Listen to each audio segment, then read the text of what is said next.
My twin sister Audrey was obsessed with romance novels about rich guys. All she wanted was to marry money and live the high life. She went after Michael Strickland, the richest heir in JES let on. He'd gone blind in a car accident, so Audrey became his private nurse to get close to him. But she got sick of the work fast, so she made me cover for her. When Michael got his sight back and threw a huge party, Audrey decided to drug him. Her plan? Sleep with him and become Mrs. Strickland. I didn't stop her this time. I even booked her a fancy hotel room for it. See, in my past life, I begged her not to do it. I told her those romance novels weren't real and guys like Michael were too powerful to mess with. She actually listened and called it off. But then the news broke, Michael had secretly married someone else. He'd been with another woman that same night. Audrey's fantasy was dead. She blamed me for ruining everything. So did my parents. They beat me and screamed that I'd cost Audrey her chance with Michael. One night, Audrey came into my room with a hammer and killed me. Now I had a second chance. I woke up on the night of Michael's recovered for party. You don't need to pretend to be me anymore, Audrey said, holding a tiny pink pill bottle like it was treasure. This stuff's amazing. Cost me a fortune. But one pill in his drink and I'm Mrs. Strickland. She was already picturing her new life as a rich wife. I stayed calm. Didn't try to stop her like last time. Okay, good luck. But Audrey grabbed my arm. Not so fast. You've been pretending to be me for a year. You know him and his friends way better than I do.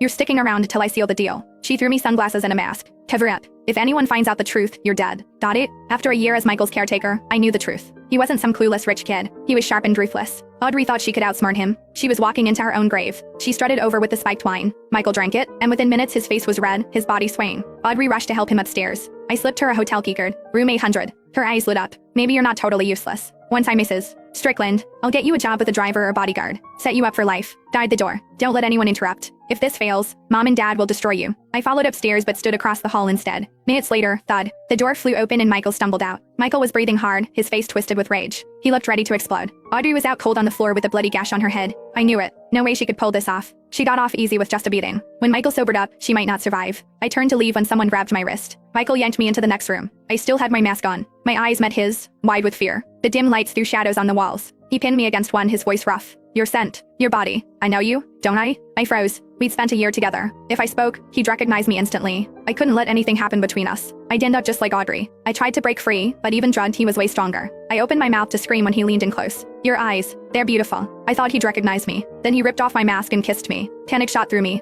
I hit the lights, but it was too late to escape. Hours passed. 5, maybe 6. Deep into the night, Michael finally passed out. Everything hurt, but I forced myself up and got dressed. I wasn't like Audrey, living in some fairy tale where rich men fell for nobodies. I wasn't getting caught in this mess. I slipped out while he slept. No hesitation. No looking back. But right outside, I saw a greasy old guy stumbling from the next room. He whistled when he saw me. I looked past him. Clothes everywhere. Audrey on the bed, dress torn, completely unconscious. Remembering how she murdered me in my past life, I quietly shut the door and left. At home, my parents rushed to greet me with plates of food, all smiles. Audrey, darling, you're back. Then their faces fell. Aurora, why are you here? You were supposed to protect her and make sure the plan worked. I stared at them, amazed at their favoritism. If we didn't look identical,